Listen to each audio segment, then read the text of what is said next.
Before we get into the story, comment below where in the world you're watching from today. I'd love to know. And if you enjoy these kinds of stories, don't forget to like and subscribe. All right, let's jump in. It all started one ordinary morning. The kind where nothing felt out of the ordinary. Just people waking up, heading out to work, and kids heading to school. The world was busy in its usual rhythm, going through its daily motions like it always had. Then, without warning, everything stopped.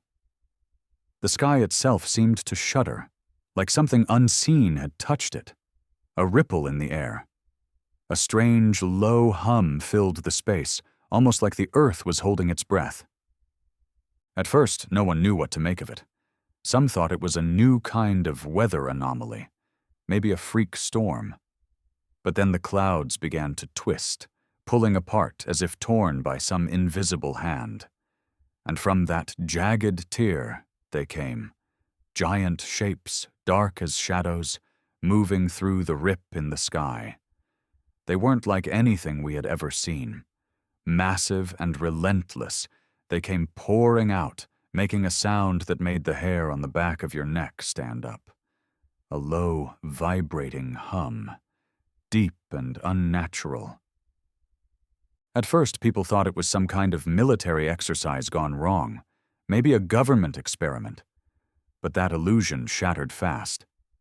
When the first city disappeared, just wiped off the map, like it had never existed, the world knew. The attack wasn't a mistake. This wasn't a drill.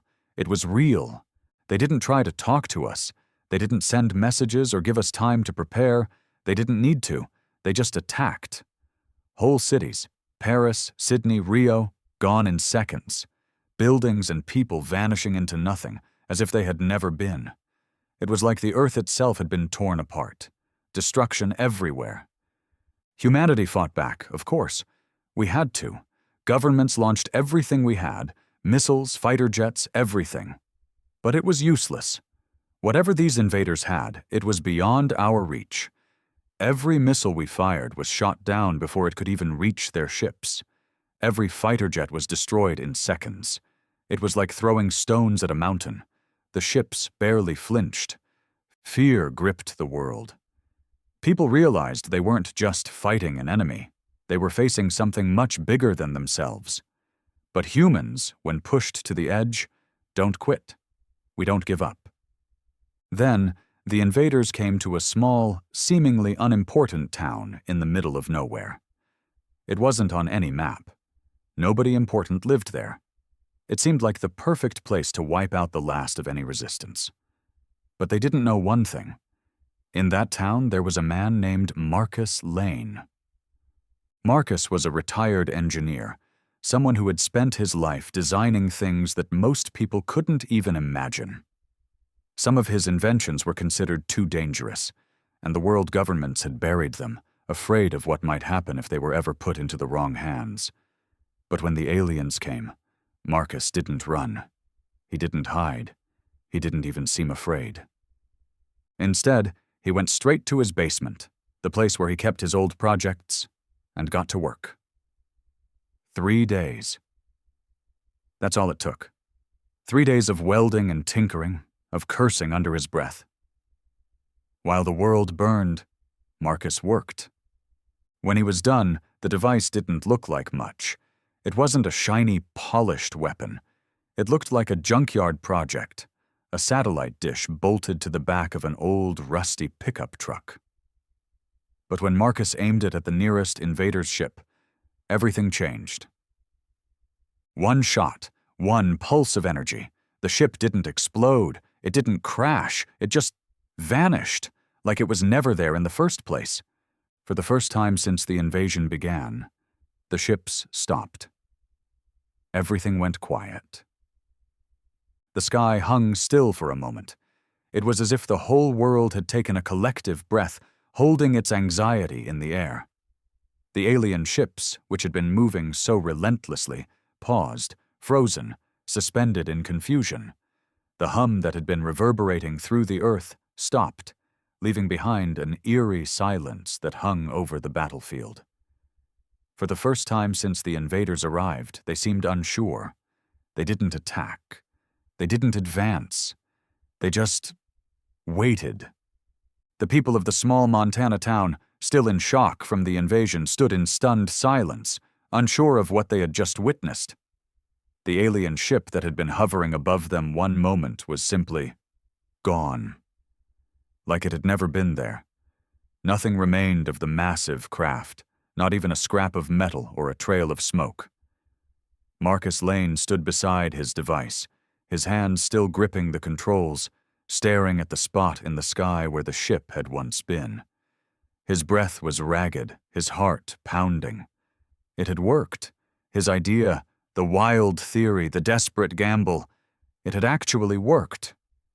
The air around him felt charged, as though the world was holding on to the moment, waiting for the next move. But even as the shock of the victory spread through the town, Marcus knew better. He knew this wasn't over. It couldn't be. He had only scratched the surface of the alien threat. What was left of their fleet had stopped, but they hadn't retreated. They hadn't surrendered. It was clear they were just taking a moment to process what had just happened, to recalibrate. The reality of what had just occurred began to sink in. The alien ships were more than just invaders. They were calculating, intelligent, and organized. This was no random attack. They had come with a purpose, and Marcus had only interrupted their plans. For the invaders, the defeat of one ship might have been embarrassing, but it wouldn't be enough to halt their invasion. They would regroup, adapt, and return stronger. And when they did, humanity would have to be ready. In the aftermath of the strike, Marcus's actions quickly became known. News spread faster than anyone could comprehend. The world's military forces, their governments, their leaders, all scrambled to make sense of what had happened. Marcus Lane, a name once unknown outside of a small town, was now a global symbol. Some called him a hero. Others whispered that he might be the only hope humanity had left. But Marcus wasn't interested in titles or fame. He had just done what anyone would do when the world was on the brink of destruction. He had fought back. The next few hours were a blur. Helicopters buzzed overhead, and military trucks rumbled through the streets. But they didn't come to congratulate him. They came with orders. The moment the world realized the power Marcus had just unleashed, every government, from the United States to China, from Europe to Russia, moved in quickly, hoping to seize the technology, to understand how he had created such a weapon. But Marcus wasn't going to let anyone take control of what he had just built. Sitting on the porch of his old house, shotgun resting lazily across his lap, Marcus waited. He didn't move, didn't flinch. The sound of approaching vehicles grew louder, but he didn't so much as glance in their direction. He knew why they were here. They weren't here to thank him. They weren't here to ask questions. They were here to take his invention. The very thing that had turned the tide for humanity. A group of black-suited government agents stormed his town, their sunglasses glinting in the bright Montana sun. Their orders were clear. Get the device. Get it now. But they weren't prepared for what happened next. When they arrived at Marcus's front door, they didn't find a man begging for help. They found a man who had already made up his mind. They tried to reason with him, promised him safety, protection. They offered him anything they could think of. They said they needed the device to reverse engineer it, to ensure humanity's future. But Marcus just looked them in the eye and smiled. "You think I'm scared of you?" he said, his voice low but strong. "I've already stared into the face of death, seen it looking back. You're just ants shouting at a boot." The agents were taken aback. They had never encountered resistance like this, not from someone who wasn't an enemy soldier, not from someone who wasn't already on the losing side. Marcus wasn't just standing his ground. He was standing in the way of everything they wanted. For 2 days, the standoff continued. Arguments, threats, promises, nothing worked. The agents tried everything: intimidation, bribery, even hints of violence. But Marcus remained calm, his shotgun never leaving his lap, his gaze unwavering. The townspeople stood by him, watching, waiting. They knew that Marcus had just given them a shot at survival. They weren't about to let anyone take that away from him. But as the days passed, it became clear that the government wasn't going to back down. They wanted control over the device, and they were willing to do whatever it took to get it. It wasn't long before the military moved in. Black helicopters, masked soldiers, armed to the teeth. They came at night, hoping to catch Marcus unprepared. But what they didn't expect was the town's unwavering loyalty. Every man, woman, and child in that town had witnessed the horrors of the invasion. They had seen their cities fall. They weren't going to let it happen again. As the soldiers moved through the streets under the cover of darkness, the people of the town, armed with whatever they could find, rose up. Hunting rifles, shotguns, homemade Molotovs. They didn't have military-grade equipment. They didn't have the sophisticated weapons the government forces possessed. But what they had was the will to survive. And that was something the government forces had underestimated. When the soldiers reached Marcus's house, they found themselves facing not just one man, but an entire community united against them. The battle that followed wasn't one that could be fought with precision. It was raw, chaotic, and brutal. The town fought with the desperation of people who had already lost everything, and they weren't about to lose their chance at survival. By morning, the soldiers had retreated. They hadn't gotten the device. They hadn't even gotten a body count. They left, broken and humiliated. The people of Marcus Lane's town had stood up and fought back, and for the first time, the world saw that humanity still had a spark of defiance. Marcus, standing on his porch, watched as the military forces withdrew. He knew the fight wasn't over. It had just begun.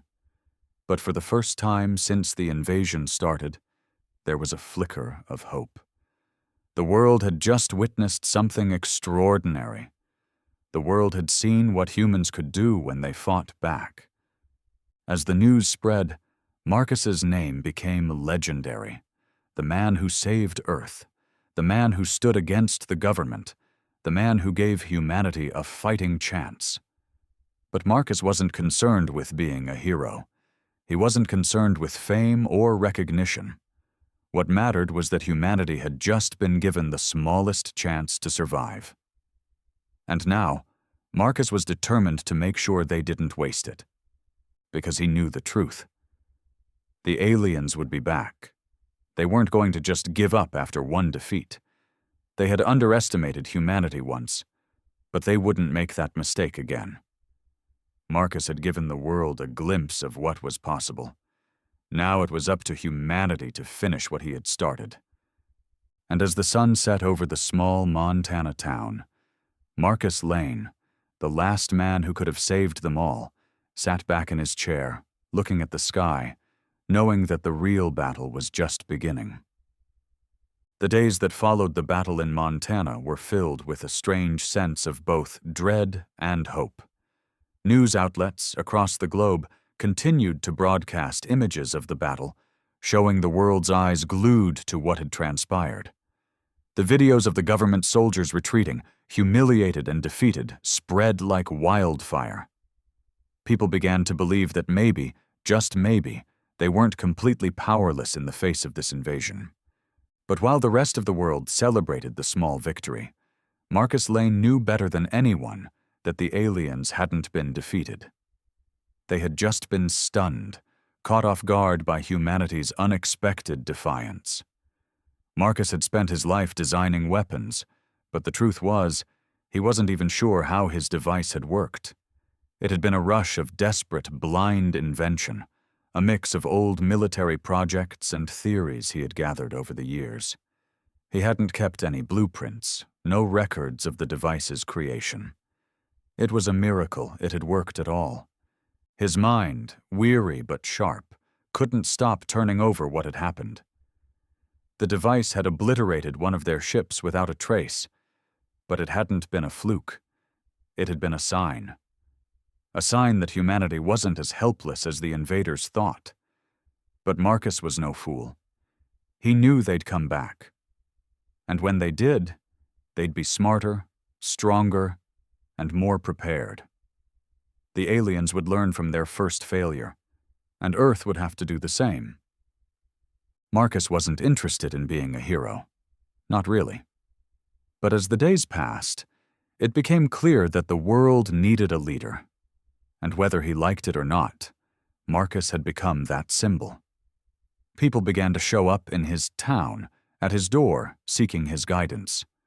Scientists, engineers, soldiers, civilians, they all came with one question on their lips. How had he done it? How had he made a weapon powerful enough to take down one of the invaders' ships? The pressure began to build on Marcus. While the world scrambled to rebuild, to find a way to continue the fight, he stayed in his small home, tinkering with what little knowledge he had. But he knew he couldn't do this alone. The rest of the world was beginning to realize the same thing. Governments that had been fractured and divided, fighting over land and resources before the invasion, now found a common cause: survival. They began to work together, pooling their resources, trying to understand the science behind Marcus's invention. Marcus had always known that the power of unity was humanity's greatest strength. The invaders, for all their advanced technology, lacked what humans had: the ability to come together in the face of adversity. The aliens might have been able to wipe out entire cities in a matter of moments, but they didn't understand the will of the human race, that unyielding determination that burned in the hearts of people who had everything to lose. The first few months after the attack were a blur of frantic energy. The United Nations set up a covert task force, gathering the brightest minds from across the world. Scientists, mathematicians, military strategists, they all worked tirelessly to reverse engineer the device Marcus had created. But progress was slow. They had nothing to go on. The alien technology was too advanced, and Marcus's invention had been a product of desperation, a mix of ideas thrown together with little understanding of how they would work. Still, they made progress, learning bit by bit, and with each breakthrough, the hope that humanity could fight back grew a little stronger. Yet, while the world's leaders worked to prepare for the next phase, Marcus knew that the aliens weren't just going to wait. He knew they were out there, watching. The invaders might have retreated for now, but they hadn't left. They had only been stunned. Marcus understood that fear, the hesitation of an enemy who didn't fully understand what they were dealing with. The problem was that Marcus wasn't sure if humanity could stay united long enough to prepare for what was coming.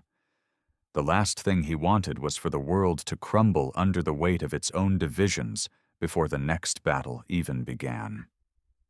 It wasn't just the scientific community that was struggling. In the streets, fear was still thick in the air. People were rebuilding their lives, but the dread that hung over every conversation, every news report, was palpable. They had been given a chance to survive, but what would happen when the aliens returned, more organized and more ruthless than before? There was no way to predict how they would strike, how many more of their ships they had hidden in the vastness of space. Marcus knew there was only one way to be truly prepared. He had to make sure that the rest of humanity understood what was at stake, that this wasn't just about survival, but about sending a message. The aliens had come to conquer, to wipe out every trace of humanity.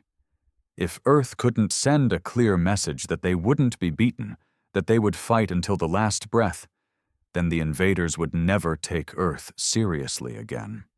With that in mind, Marcus began to travel.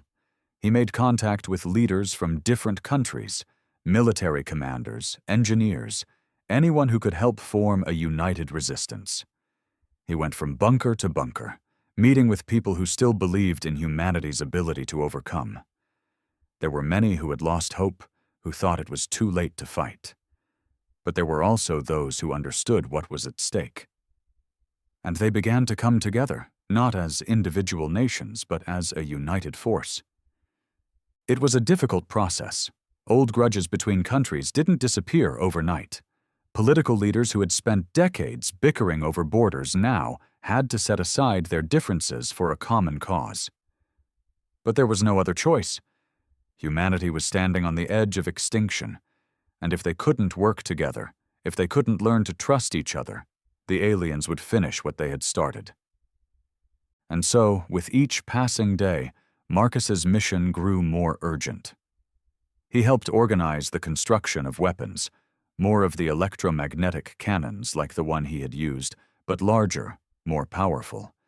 He worked with scientists to reverse engineer the alien technology that had been found in the wreckage of their ships. Every scrap, every shard of metal was analyzed for clues, for weaknesses. Marcus knew that the key to defeating the invaders wasn't just in building more weapons, it was in understanding them. Understanding their technology, their methods, and most importantly, their weaknesses. As the resistance began to grow, so did the whispers of what was to come. The invaders were out there, watching, planning. The message from Marcus's hometown had gone viral. His defiance, his refusal to give up, had sparked something inside the human race. People were no longer just fighting for survival. They were fighting to protect their future, to show the universe that Earth was not a planet to be conquered.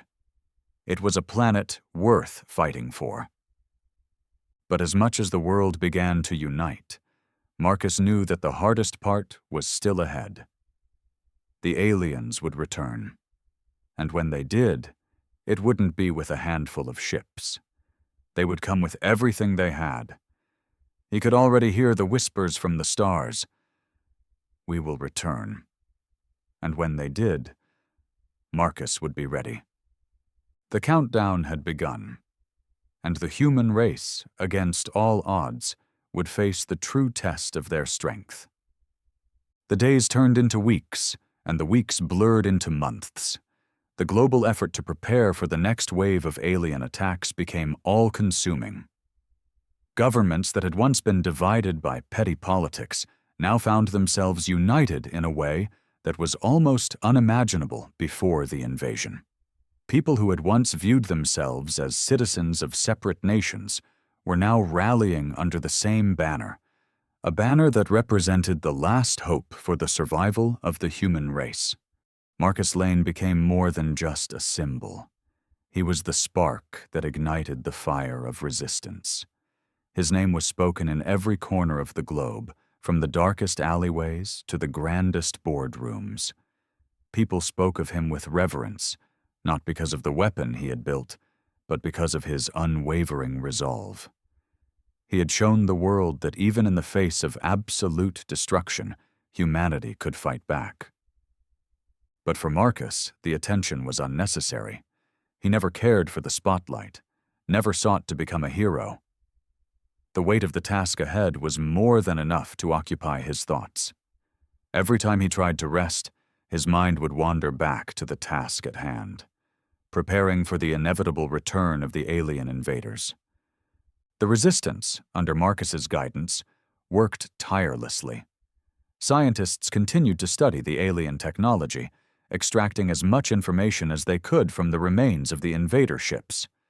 Engineers pushed the limits of human ingenuity, constructing massive electromagnetic cannons and other advanced weapons, all based on the scraps of alien technology. The world's military forces trained harder than ever before, learning new tactics, preparing for an enemy they still knew very little about. Everyone knew the next fight would be even fiercer than the first. But there was still one major obstacle that hung over them all: the aliens' ability to adapt. They had been caught off guard once, but they would learn from their failure. It wasn't just their ships and weapons that posed a threat. It was their intelligence. The invaders weren't just powerful, they were patient and cunning. They knew how to study their enemies, learn from their mistakes, and come back stronger. That thought gnawed at Marcus every night. He had no illusions that the next attack would be a repeat of the first. The aliens wouldn't make the same mistake twice. They would be prepared. And that meant humanity would have to be more prepared than ever. Marcus spent countless nights in his makeshift command center, a small, heavily fortified room in the basement of his home. The walls were lined with maps, diagrams, and notes, strategies for a war that hadn't yet fully begun. He worked with the brightest minds from around the world, some of them seasoned military commanders, others brilliant scientists who had once studied space, now focused on a very different kind of war. Together they began to piece together what the aliens were planning. They still didn't have answers for all their questions. The alien ships that had invaded were like nothing humanity had ever encountered, large, smooth, and seemingly indestructible. The invaders' weapons were not simply designed to destroy, they were engineered to annihilate on a level beyond human comprehension. But the more they studied the wreckage, the more the resistance began to uncover. The invaders relied heavily on energy-based technology, but there were gaps, weaknesses, even in their advanced systems. Those gaps became their focus. Marcus and his team began to build weapons designed to exploit those vulnerabilities. But building weapons alone wasn't enough. Marcus knew that human survival depended on more than just brute force. It was about unity, about rallying every person on Earth to the cause. The fear, the uncertainty that had settled over the world after the first invasion hadn't gone away. It was still there, a constant undercurrent of dread. But Marcus understood that fear could be turned into something else, something much more dangerous. It was a challenge, though. People who had once lived in the comfort of their homes now lived in constant fear. Cities were still being rebuilt, but the fear of the unknown was just as powerful as the wreckage left behind. People didn't know when or where the next attack would come, only that it would. There was no guarantee that humanity would win the next battle. The invaders had proven themselves capable of erasing entire cities in moments, and the thought of facing them again was enough to break even the most resilient. Marcus traveled the world, speaking to anyone who would listen. He met with world leaders, military officials, and ordinary citizens. He spoke about hope, about the necessity of standing together, about the strength that could be found in defiance. But it wasn't easy. Not everyone shared his optimism. Some were resigned to the idea that humanity's time had come and gone. Others saw the fight as futile, a battle they couldn't win. But as the months passed, something incredible began to happen. The fear that had paralyzed so many people began to dissipate. People weren't just hiding anymore. They were preparing. Resistance cells began to form in every corner of the world. People who had once been content to live their quiet lives were now joining the effort, working day and night to develop new technologies, to train soldiers, to build communities that could withstand the coming storm. Marcus saw this change firsthand. As the world's eyes turned to the stars, they began to realize something. Earth wasn't just a planet to be conquered, it was a place worth fighting for. But the resistance wasn't without its challenges. Political tensions, old wounds from decades of war and distrust, began to surface again. The very nations that had once been bitter enemies now had to find a way to cooperate. But Marcus was unyielding. He knew that if humanity was to survive, the planet would need to come together. Not just in a military sense, but in a human one. And then, one day, the world received the message they had all been dreading. The signal came through one of the deep space satellites, an encoded transmission from the aliens. It was a warning, and it wasn't a friendly one. "We will return," the message read, and this time you will pay for your defiance." The world fell silent. It was as if time had stopped. There were no more questions. There was no more room for doubt. The invaders weren't just coming back, they were coming with everything they had. And they weren't going to stop until Earth was nothing more than a distant memory. Humanity's response was swift. There was no more hesitation. The time for preparation was over. The resistance had been building, and now it was time for action. The question wasn't whether Earth could survive. It was whether humanity could strike first. Marcus Lane knew that their best chance was to hit the aliens before they could launch their full-scale attack. They couldn't wait. Not anymore. And so the countdown began. This section builds the momentum for the upcoming battle and highlights the unity forming among humanity to prepare for the alien invasion. It emphasizes Marcus's role as a leader and the global efforts that are being undertaken to ensure humanity's survival. The story is progressing toward a critical moment, with the next invasion on the horizon. Let me know if you'd like to continue from here. The air felt heavy with the weight of impending doom as the world geared up for the alien return. The countdown clock, both a symbol of hope and fear, ticked down relentlessly, hour by hour, day by day. Humanity had never felt so fragile, so aware of its vulnerability. In every corner of the earth, people waited, each in their own way, some preparing, some praying, and some struggling to stay sane in the face of the unknown. Governments had taken drastic steps, some more successfully than others, to fortify their borders. But the alien threat had no respect for borders. As the days passed, the world began to change in ways that couldn't be undone. People who had once been complacent now found themselves driven by a sense of urgency. The long-dormant military complexes and research centers sprang to life once again, and in places all over the globe, people began to see more than just soldiers in uniform. Engineers, scientists, and civilians worked side by side, their former divisions forgotten as they faced the greatest challenge humanity had ever encountered. Marcus Lane had been traveling for weeks. His work, helping to coordinate the global response to the alien threat, had taken him to every corner of the planet. He met with leaders from every continent, standing before them not as a military general, but as a man who had once been an outsider, a simple engineer. But it was that very simplicity that made him unique, and that was what people saw. He didn't just talk about survival.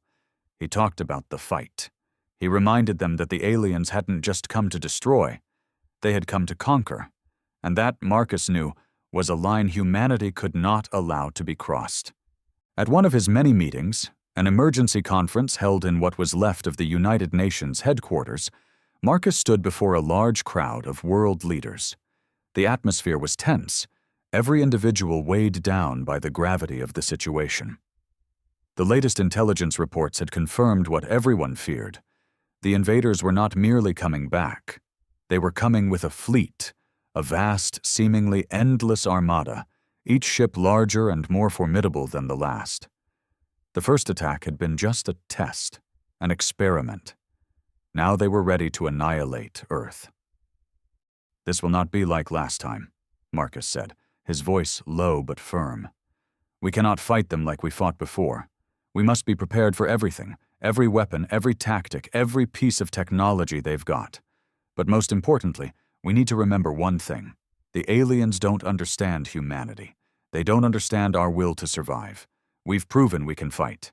Now we need to show them that we will never stop fighting, no matter what they throw at us." The room was quiet. The leaders of the world sat still, absorbing his words. They had all heard the same warnings, seen the same satellite images. But Marcus's words, his unshakable belief that humanity could still stand against the invaders, struck a chord deep inside them. It wasn't just that they wanted to survive. It was that they had to. The stakes were higher than they had ever been. And they knew it. With that meeting, Marcus's role in the global resistance became even more clear. While others had been scrambling to build weapons and strategies, Marcus had always known that it wasn't just about defeating the aliens, it was about unity. And now, humanity was finally beginning to come together. But as the final preparations were made, Marcus knew there was no time left to waste. There were still so many unknowns. Despite all the intelligence gathered, despite the weapons that had been built, the alien fleet was still a mystery. They had learned from the previous battle, but humanity had no idea how the invaders had adapted. What if they had developed new technology? What if they had learned how to block their electromagnetic shields? What if they had something more devastating in their arsenal? The one thing Marcus knew for certain was that they couldn't afford to wait. Not any longer. Earth had to strike first. In the heart of the resistance, a secret military compound hidden beneath the mountains of North America became the central command for the upcoming operation. There, Marcus and his closest allies, military commanders, engineers, and scientists, gathered to discuss the plan. The entire world was counting on them, and the pressure was immense. "Time is running out," General Teague, the leader of Earth's military forces, said. He was a tall man, his face weathered from years of service, but now his eyes were haunted by something deeper than the battle that awaited them. "We need a strike plan that's not only effective but precise. We can't afford any mistakes. This next attack could be our last chance." Marcus nodded, looking over the digital map projected on the wall. The alien fleet was closing in on Earth. It wasn't just a handful of ships this time. The fleet was massive, dozens, perhaps hundreds of warships, all on a collision course with Earth. Their trajectory made it clear. They weren't just targeting major cities. They were going after the heart of humanity's defenses, the places that held the last remnants of civilization. "We'll need to hit them while they're in space, before they can land and establish a foothold," Marcus said, his voice resolute. "Once they land, it's too late. We need to disrupt their fleet. Take out their command ship first. If we can break their leadership, the rest of the fleet will fall apart." The room fell into silence as the plan sank in. It was risky, extremely risky. If they didn't succeed, if they failed to stop the aliens before they landed, humanity's chances of survival would be reduced to nothing. "Marcus, the electromagnetic cannons are ready," General Teague said, his voice steady but tinged with concern. "But we'll need air support. We'll need every last fighter jet and missile we have to break through their shields. We don't have much time." Marcus exhaled, rubbing his temples. "It's not just about firepower, it's about timing. We can't afford to waste a single second. We need to hit them when they're most vulnerable before they can bring in reinforcements." There was a grim determination in the room now. Everyone knew what was at stake, and they knew that this was it. There would be no second chances. If they failed, Earth would fall. The rest of the day passed in a blur of planning. Tactical decisions were made. Resources were mobilized. The countdown continued, ticking away relentlessly. Every detail was important. Every second counted. As the sun dipped below the horizon, Marcus stood on the balcony of the command center, looking out over the mountain range. The distant lights of the military compound flickered in the valley below, a small beacon in a world on the brink of destruction. He could hear the hum of engines in the distance, the last wave of soldiers and engineers arriving to finalize the preparations. He had to be ready. They all had to be ready. But even with all the weapons, all the plans, and all the technology humanity could muster, Marcus knew deep down that this battle wouldn't just be won by force. It would be won by something much more primal, by the will of the human spirit. And that spirit, Marcus believed, was unbreakable. This section continues to build the tension as the world unites under Marcus's leadership, preparing for the final confrontation with the alien invaders.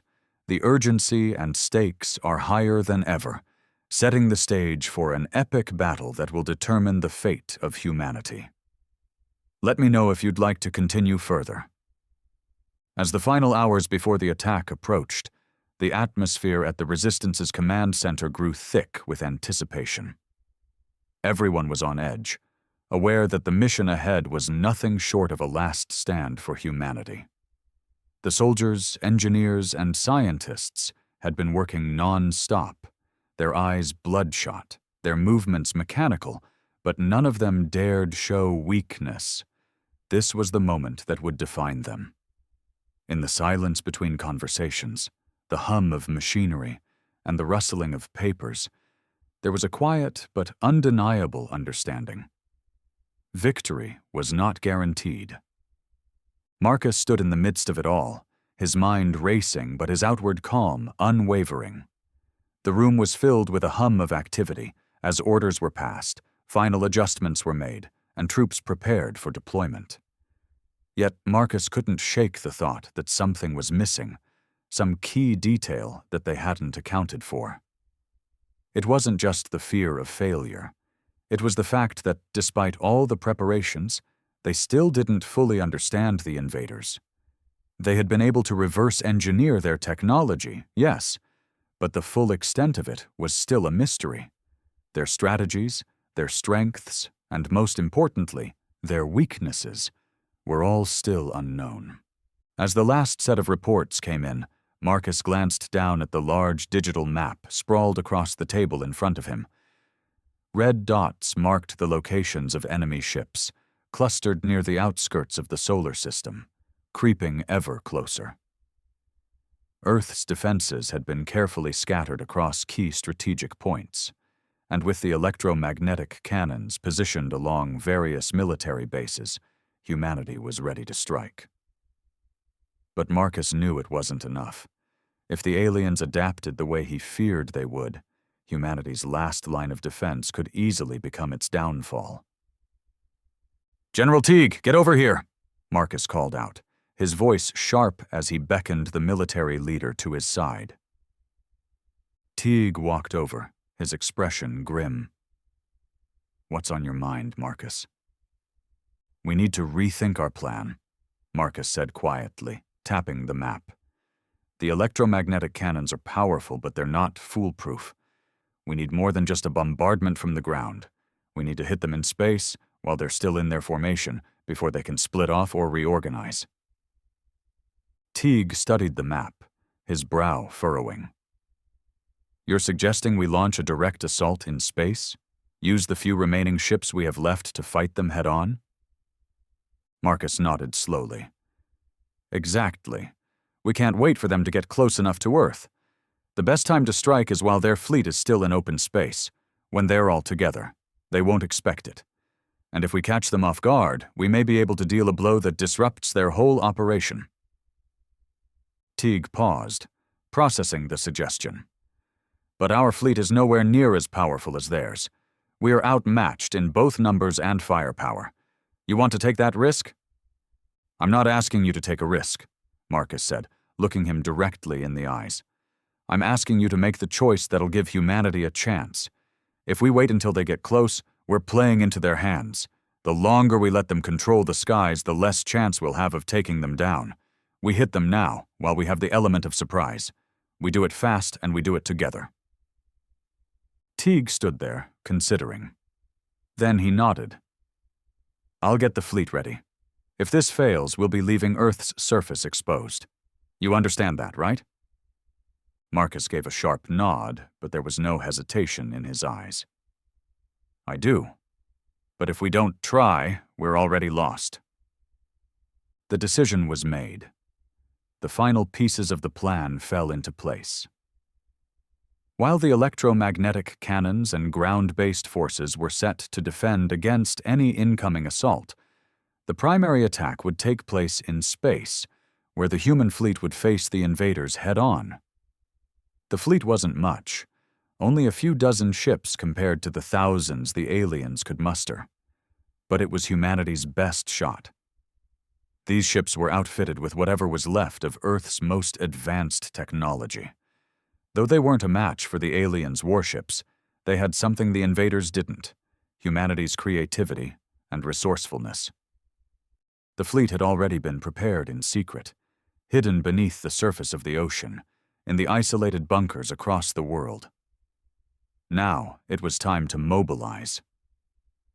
"Let's get the countdown started," Marcus ordered, his voice steady despite the pressure weighing on him. "We hit them hard and fast. Every second counts." Teague quickly moved to execute the orders, contacting the fleet commanders and giving the signal for mobilization. The screens around Marcus flickered to life as the military network came to life. Soldiers suited up. Ships powered up. Fighters readied themselves for launch. The world's last line of defense was about to go into battle. As the countdown clock ticked closer to 0, Marcus felt a strange calm. It wasn't the relief of knowing everything was going according to plan. It was the understanding that this was it, the moment of truth. Either humanity would live on, or it would fall. The stakes were beyond personal or political. This was the survival of the human race itself. Outside the command center, the world's population waited with bated breath. Across continents, families sat together, unsure of what would happen next. In every city, people crowded around televisions, their eyes glued to the live feeds of the impending battle. Governments, military leaders, and civilians alike were all preparing for what was coming. The world had rallied. No matter how divided it had been before, the threat of extinction had brought people together in ways that nothing else had. The final moments before the assault were almost unbearable. Marcus stood before the large map, his eyes darting between the various tactical screens, watching as Earth's forces readied for launch. He felt the weight of every decision, every action that had led to this moment. He thought about the families who had lost loved ones in the initial invasion. He thought about the millions who had perished in the first wave. And he thought about the soldiers who were about to face the most terrifying enemy humanity had ever known. "I'm ready," Teague's voice came from beside him, his tone a reflection of the determination that was shared by everyone in the room. Marcus turned, meeting Teague's gaze. "Let's make this count. For everyone." The room fell into a heavy silence as the final seconds ticked down on the countdown.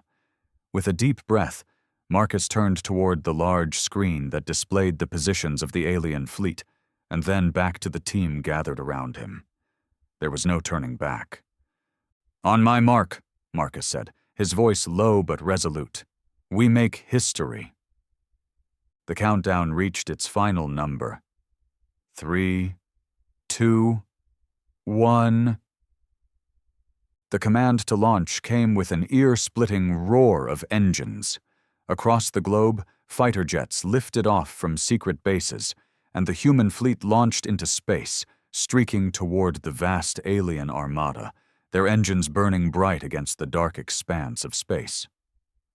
The battle for Earth was about to begin.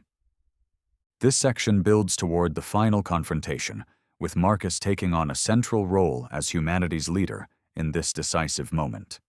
The tension rises as humanity's last fleet launches into space, preparing for the alien threat. Let me know if you'd like to continue further. The human fleet surged into space, its engines blazing through the darkness like a beacon of defiance. The fighters, though outnumbered and outgunned, moved as one, coordinated with precision, driven by a single, unified purpose: to show the invaders that humanity was not to be destroyed without a fight. Above Earth, the alien ships loomed, their immense size casting shadows that blotted out the stars. Their weapons hummed with a terrifying power, their hulls dark and impenetrable. The fleet was formidable, each ship an engineered masterpiece of destruction. But humanity had one advantage: their will to survive. Marcus watched as the live feed of the battle flickered to life on the screens in front of him.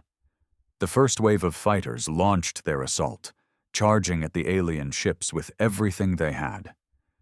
The sound of the battle echoed in his ears. Distant explosions, the crackle of energy blasts, the shriek of fighter jets zipping through the black void. On Earth, people watched in silence, their eyes locked on the broadcasts. The fate of the planet hung in the balance. Some prayed, others clenched their fists in anxious anticipation. No one knew how this would end, but they all knew that there was no turning back. The first clash was brutal. Alien ships unleashed waves of fire, their energy blasts tearing into the human fighters. One by one, the jets were destroyed, vanishing in flashes of light and smoke. It was clear that the aliens weren't holding back. They were determined to crush humanity, to erase this last stand once and for all. But the human fighters kept coming, undeterred. They dove through fire, dodged beams of searing energy, and fought with a desperation that only comes when there is nothing left to lose. They fought as if the fate of the entire world depended on them, and it did. Marcus clenched his fists, his heart pounding in his chest. The fleet was taking hits, but it was still fighting. Humanity wasn't giving up. Not now. Not ever. "Focus fire on the command ship," a voice barked over the comms, cutting through the chaos. It was General Teague's voice, calm but determined. "Take out their leader, and the rest of them will fall." The human fleet shifted, weaving through the massive alien ships, moving into position. The electromagnetic cannons, aimed and locked onto their targets, fired a barrage of concentrated energy. Each shot hit with precision, but the alien ships were resilient. They absorbed the energy blasts, their shields pulsing with every impact, resisting the assault with relentless strength. But humanity wasn't finished yet. The resistance had learned from their first encounter with the invaders. They had found a way to weaken the alien shields. With careful timing, the human fighters moved in close, using the last of their ammunition to chip away at the energy field surrounding the command ship. And then, as if in a final act of desperation, the aliens retaliated with everything they had. A massive pulse of energy erupted from the heart of their fleet, and for a moment, Marcus thought it was over. The entire fleet shook under the force of the blast. The electromagnetic shields of the human ships flickered and failed, and several of the fighters vanished in an instant. But humanity did not falter. One of the human ships, a lone bomber, made its final push toward the alien command ship, its engines sputtering under the strain of battle. The bomber's hull was scarred and blackened, its systems failing one by one. Inside, the pilot, a young woman from Brazil, whose family had died in the initial invasion, gripped the controls with trembling hands. This was it. This was her final mission. She locked onto the command ship. The targeting system blinked green. Her finger hovered over the launch button. She had one shot. "Do it!" Marcus muttered under his breath, his eyes locked on the screen. With a deafening roar, the missile was released, cutting through the vastness of space toward the alien command ship. Time seemed to slow. For a heartbeat, everything stopped. The missile collided with the command ship's central core, a blinding explosion illuminating the dark expanse of space.